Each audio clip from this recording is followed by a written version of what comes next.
Hello students, हम subject study कर रहे थे केमिस्ट्री और हमने जो टॉपिक स्टार्ट किया था चैप्टर का नाम है हमारे पास में मैटर इन आर सराउंडिंग। इस चैप्टर में अभी तक हमने जो डिस्कशन किया मैटर क्या होता है, मैटर की प्रॉपर्टीज़ क्या होती हैं और लास्ट क्लास में हम बात कर रहे थे कि मैटर की फिजिकल स्टेट क्या हो सकती हैं। हमने अभी तक मैटर की 5 फिजिकल स्टेट्स के बारे में बात की है। First solid, second liquid, third gas. Fourth physical state plasma है और फिफ्थ फिजिकल स्टेट जिसके बारे में हम बात कर रहे थे वो है बीईसी, बोस आइंस्टाइन कंडेंसेट। इन 5 फिजिकल स्टेट के बारे में हमने प्रीवियस लेक्चर में डिस्कशन किया था और इनकी क्या कैरेक्टरिस्टिक होती हैं, कैसे इन्हें बनाया जाता है, इसके बारे में भी हमने बात की थी। अब हमारे पास सवाल ये उठता है कि क्या हम मैटर की फिजिकल स्टेट को मैटर को एक फिजिकल स्टेट से दूसरी फिजिकल स्टेट में कन्वर्ट कर सकते हैं? बिल्कुल कर सकते हैं। आप लोगों ने अपने सराउंडिंग में एक फिनोमिना देखा होगा कि अगर आप आइस को कुछ टाइम के लिए अपनी हथेली पर स्टोर करके रखते हैं या टेबल पे किसी प्लेट के अंदर रख देते हैं, कुछ टाइम के बाद आइस जो कि सॉलिड है वो कन्वर्ट हो जाता है वाटर में, जो कि लिक्विड फिजिकल स्टेट होती है। ठीक, ऐसे बहुत सारे एग्जाम्पल है हमारे विसिनिटी में जो मैटर की फिजिकल स्टेट को इंटर कन्वर्जन के लिए रिस्पॉन्सिबल होते हैं। और आज की क्लास का टॉपिक भी हमारे पास यही है। टॉपिक है हमारे पास inter conversion of states of matter. Inter conversion of state of matter. In this topic we are studying, हम कोशिश कर रहे हैं, हम ये बात समझने की कोशिश कर रहे हैं कि सॉलिड को कैसे लिक्विड में कन्वर्ट किया जा सकता है और क्या क्या चेंजेस होते हैं मैटर में, मैटर की प्रॉपर्टी में और मैटर की फिजिकल स्टेट में। Solid to liquid, liquid to gas, इन कन्वर्जन के बारे में हम यहाँ पर बात करने वाले हैं। ठीक, तो सबसे पहले हम बात करते हैं inter conversion of state of matter होता क्या है। अगर हम डेफिनेशन देखें तो it is a phenomena by which a matter converted from one physical state to another physical state and again to the previous physical state. This phenomena is known as interconversion of state of matter. It is a phenomena. In this heading we are discussing first part. In this part we are trying to conversion of solid into liquid and vice versa. हम यहाँ बात कर रहे हैं कि किस तरह से आप सॉलिड को लिक्विड में कन्वर्ट कर सकते हो और लिक्विड को फिर से सॉलिड में कन्वर्ट किया जा सकता है। देखो, हमारे पास मान लीजिए कोई सॉलिड सब्सटेंस है। सॉलिड सब्सटेंस का एग्जांपल हमने ले लिया आइस, और अगर हम इस सॉलिड सब्सटेंस को हीट कर रहे हैं तो ये कन्वर्ट हो जाता है लिक्विड सब्सटेंस में। और आइस के केस में लिक्विड सब्सटेंस क्या है हमारे पास में? वाटर। ठीक, ये तो था सॉलिड टू लिक्विड कन्वर्जन के बारे में। अगर इसके वाइस वर्सा की हम बात करते हैं तो लिक्विड है, लिक्विड को अगर हम कूल कर रहे हैं तो ये कन्वर्ट हो जाता है फिर से अपनी प्रीवियस स्टेट सॉलिड में। ये जो पॉइंट टॉपिक हम डिस्कस कर रहे हैं, conversion of solid into liquid and vice versa, इसमें हम बात करने वाले हैं कि लिक्विड टू सॉलिड कन्वर्जन होता क्या है, इसमें मैटर के अंदर क्या क्या चेंजेस होते हैं और पार्टिकल्स का क्या बिहेवियर होता है और किस तरह के चेंजेस हीट के रेस्पेक्ट में हम यहाँ स्टडी करने वाले हैं। ठीक है, यहां पर हम एक एक्टिविटी डिस्कस कर रहे हैं। एक्टिविटी में हमने क्या करा, जो थ्योरेटिकल एग्जांपल अभी हमने लिया सॉलिड और वाटर के कन्वर्जन का, हम यहां पर वही डिस्कशन करने वाले हैं। कैसे? मान लीजिए हमारे पास में एक कंटेनर है, ये हमारे पास में एक कंटेनर है। इस कंटेनर के अंदर अबाउट हाफ पोर्शन में हमने फिल कर दिया आइस को। These are the blocks of ice which we are having in the container. Here you have to mention, यहाँ आपको ये चीज ध्यान रखने की जरूरत है कि कंटेनर में जितना भी वॉल्यूम है उसके हाफ पोर्शन में ही हम आइस क्यूब को कलेक्ट कर रहे हैं। ये आइस है जो कि सॉलिड की फॉर्म में है। इस आइस को हमने, इस कंटेनर को जिस आइस के अंदर हम, इस आइस में जिस कंटेनर को हमने रखा है, हम उसे एक ट्राइपॉड स्टैंड पर प्लेस कर रहे हैं। ये रहा हमारे पास में एक ट्राइपॉड स्टैंड।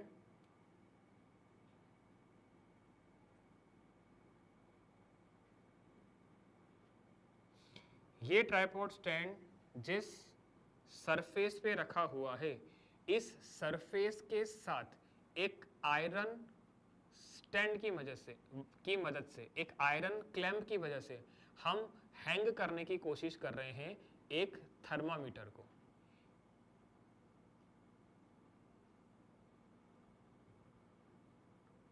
एक थर्मामीटर हमने इस तरह से यहां पर कनेक्ट किया है कि इसका जो मर्क्यूरी बल्ब है, ये मर्क्यूरी बल्ब आपका जो आइस क्यूब की सरफेस है, उस आइस क्यूब की सरफेस के कांटेक्ट में रहे।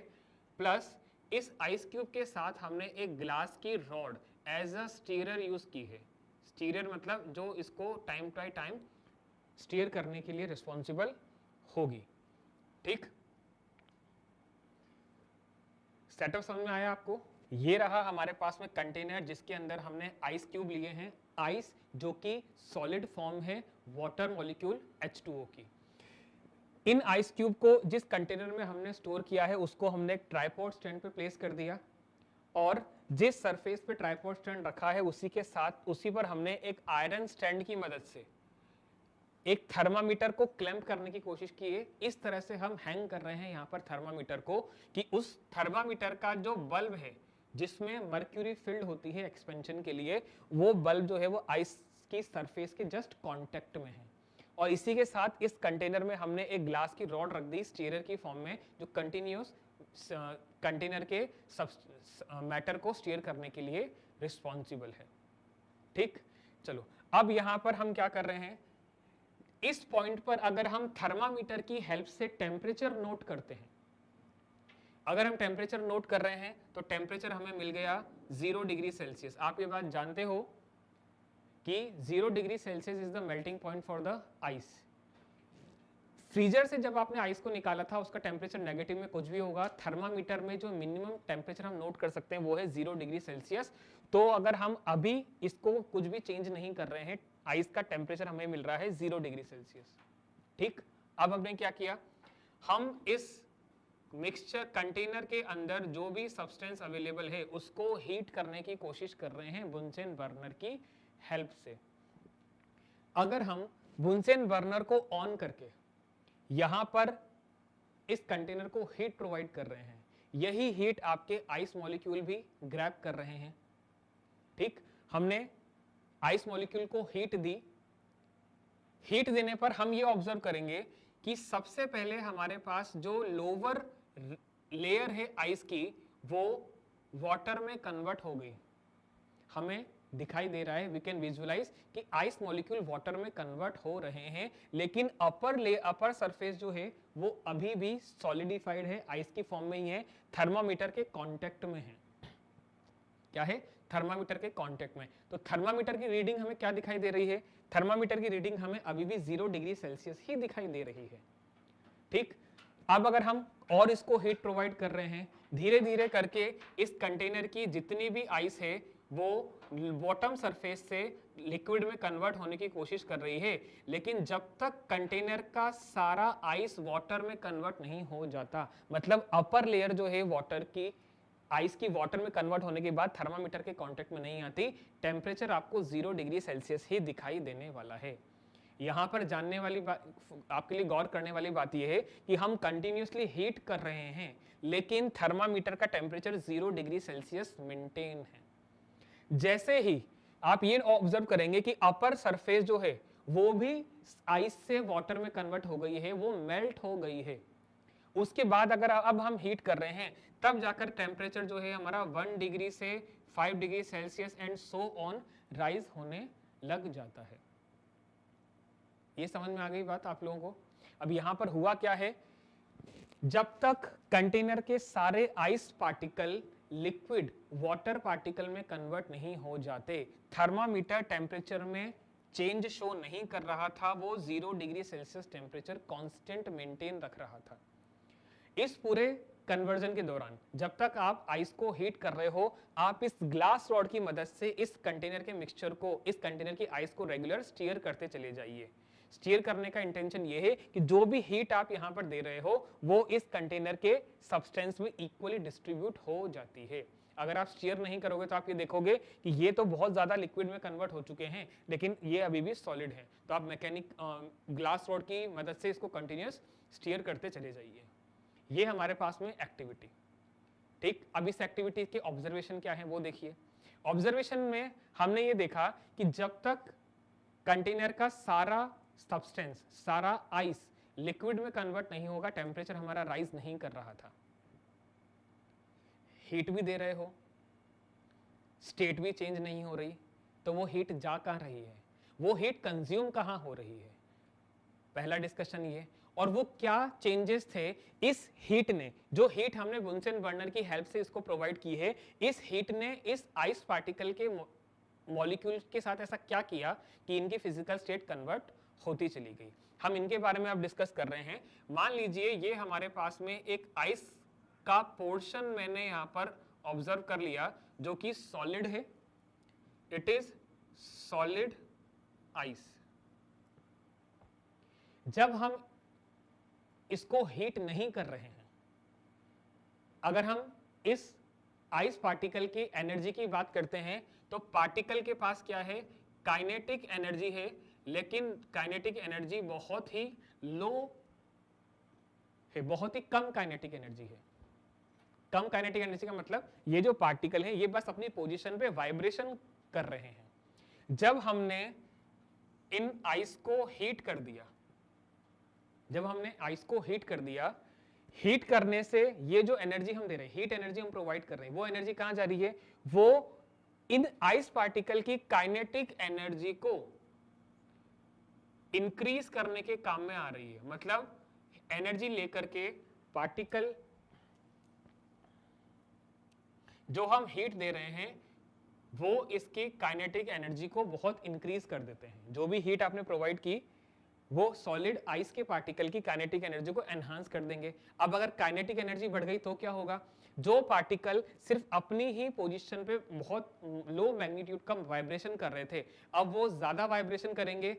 एज अ रिजल्ट क्या होगा, इनके बीच का inter particle force of attraction कम हो जाएगा, इंटर पार्टिकल स्पेस बढ़ जाएगा। और अगर स्पेस बढ़ गया है तो यही जो सब्सटेंस है वो हमारे लिक्विड में कन्वर्ट हो जाता है।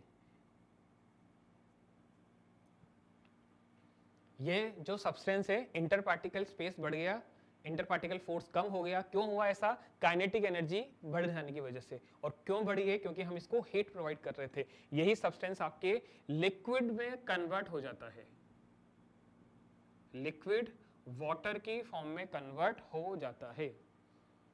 तो जो हमने क्वेश्चन रेज किया था कि हमने हीट तो प्रोवाइड की और टेम्परेचर 0 डिग्री सेल्सियस पे मेंटेन है, ये टेम्परेचर बढ़ा क्यों नहीं, क्योंकि इस दौरान, मतलब सॉलिड से लिक्विड कन्वर्जन के दौरान टेम्परेचर 0 डिग्री कांस्टेंट क्यों था, क्योंकि वो पार्टिकल की काइनेटिक एनर्जी को एनहांस करने के लिए रिस्पॉन्सिबल है। जितनी भी हीट एनर्जी हमने इस टेम्परेचर के मेंटेनेंस के दौरान प्रोवाइड की है, वो सारी की सारी पार्टिकल की काइनेटिक एनर्जी को एनहांस करने के लिए रिस्पॉन्सिबल है। ठीक, तो यहां पर हम बात कर रहे हैं कुछ फिनोमिना के बारे में। इस पूरी एक्टिविटी के दौरान जो फिनोमिना हमने यहाँ पर डिस्कस किया है, सबसे पहला जो हमारे पास फिनोमिना है वो है मेल्टिंग और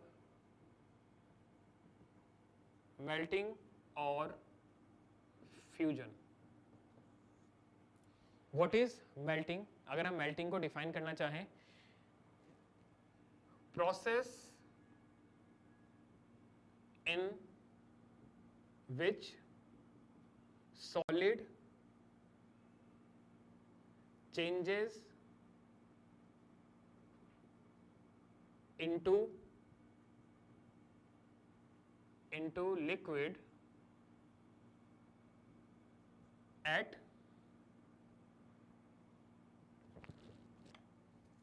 process in which solid changes into liquid. This is melting. Melting or fusion, both are the terms same. What is melting? Process in which solid changes into liquid by absorbing heat energy.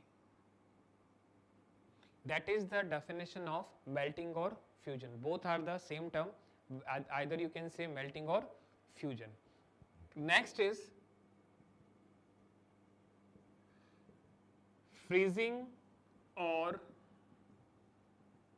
solidification. That is the reverse of melting and fusion. Freezing and solidification, process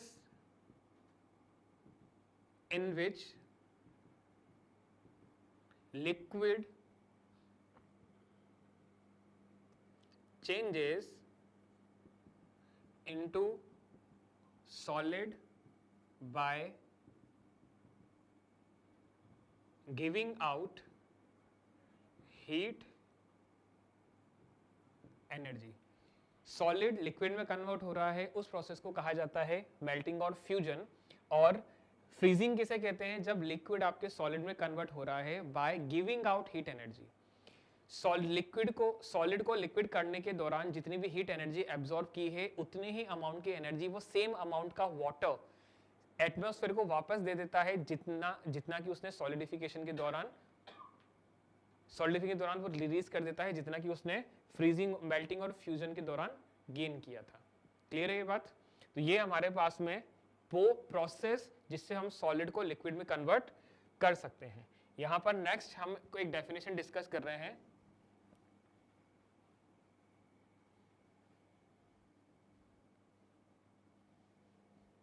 एक definition यहां पर, it is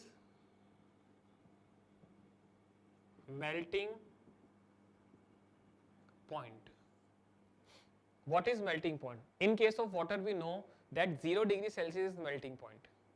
Now, what is melting point? It is melting point for the ice, and at the same time, you may define it is as a freezing point of water. Melting point. It is a constant. It is constant temperature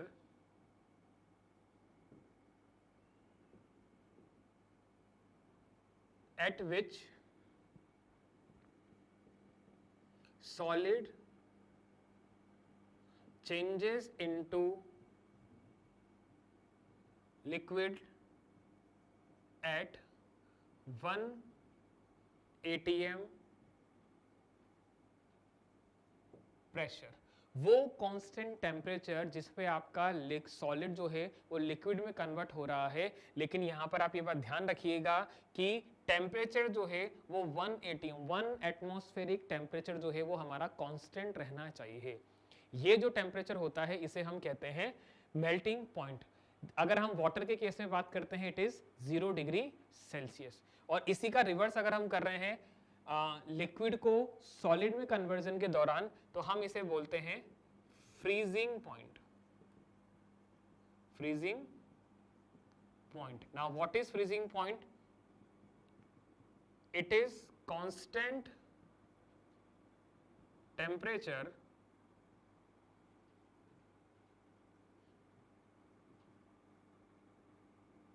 at which liquid changes into solid at 1 atmospheric pressure. Both are the reciprocal to each other. Melting point क्या होता है? Solid को liquid में convert करना 1 atm pressure पे. और freezing point हमारे पास में क्या होगा? लिक्विड को सॉलिड में कन्वर्ट करना और टेम्परेचर आपको मेंटेन रखना है 1 atm प्रेशर. ये आपको टेम्परेचर यहाँ पर मेंटेन रखना है. ये हमारे पास में था कुछ डेफिनेशन जो इस एक्टिविटी के दौरान हमने समझी कि सॉलिड को लिक्विड में कन्वर्ट करने पर, या रिवर्स कर लो, लिक्विड को सॉलिड में कन्वर्ट करने पर कौन कौन से फिनोमिना हमें अकर होते हैं।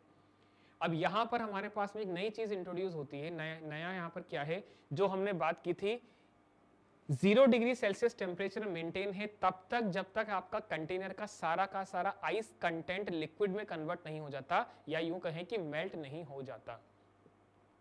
इस कंडीशन में हम जो सब्सटेंस को हीट प्रोवाइड कर रहे हैं उस हीट को कहा जाता है latent heat of fusion.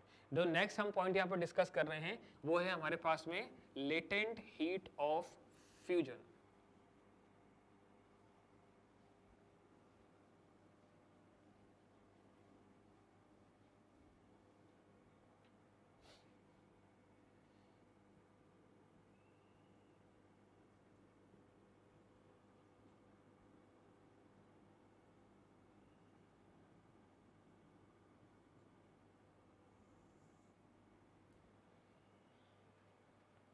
Now latent heat के बारे में हम क्या बात कर रहे हैं, एक ऐसी हीट जो सब्सटेंस को सॉलिड से लिक्विड कन्वर्ट करने के दौरान काम आ रही थी, और ये सिर्फ और सिर्फ पार्टिकल की काइनेटिक एनर्जी को एनहांस करने के लिए रिस्पॉन्सिबल है। जैसे कि हम बात कर रहे हैं what is latent heat of fusion, it is amount of heat energy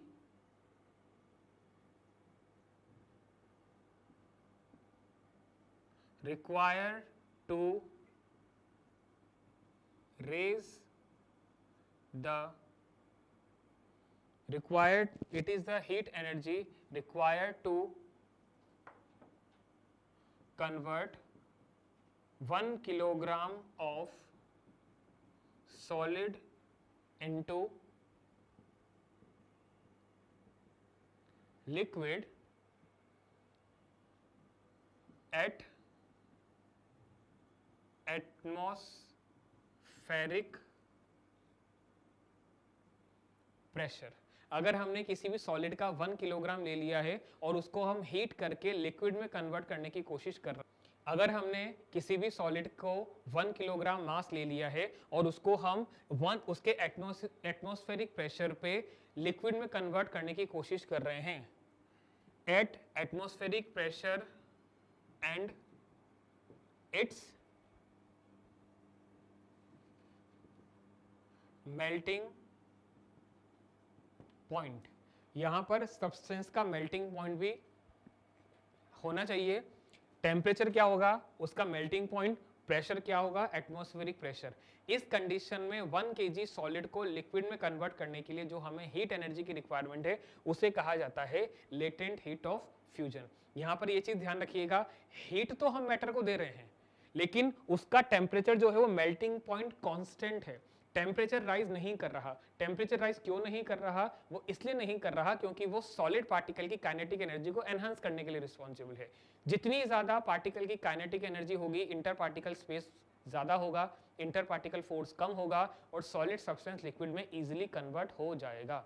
ठीक है, तो लेटेंट हीट का काम क्या होता है, सिर्फ टेम्परेचर को राइज नहीं कर रही, ये फिजिकल स्टेट को सॉलिड टू लिक्विड कन्वर्ट कर रही है। लेटेंट हीट ऑफ फ्यूजन के बारे में हम बात कर रहे हैं यहां पे।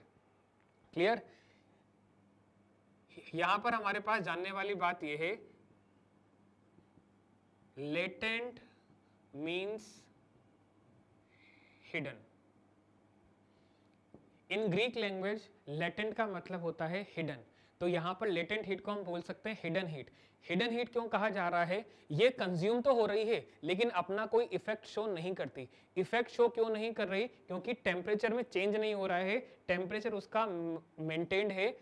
अगर हम वाटर के केस में बात करते हैं,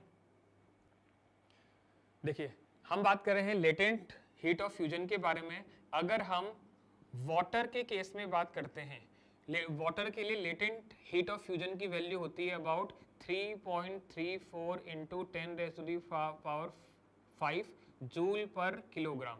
मतलब अगर हमारे पास में 1 किलोग्राम सॉलिड है, आइस, वाटर की सॉलिड फॉर्म क्या है, आइस। अगर हमने 1 kg आइस ले लिया है और उसको हम हीट प्रोवाइड करके लिक्विड में कन्वर्ट करना चाहते हैं, तो 1 kg सॉलिड आइस को लिक्विड में कन्वर्ट करने के लिए आपको इतनी अमाउंट की एनर्जी प्रोवाइड करने की जरूरत है। अब ये है 3.34 इंटू 10⁵ जूल पर किलोग्राम। अगर हम कैलोरी में बात करते हैं, इट इज 80 कैलोरी पर किलोग्राम। ठीक है, तो ये अमाउंट की एनर्जी है जो लेटेंट हीट ऑफ फ्यूजन है वाटर के लिए, जो सॉलिड को लिक्विड में कन्वर्ट करने के काम में आती है। आज की क्लास के लिए इतना ही। See you in the next class. Thank you.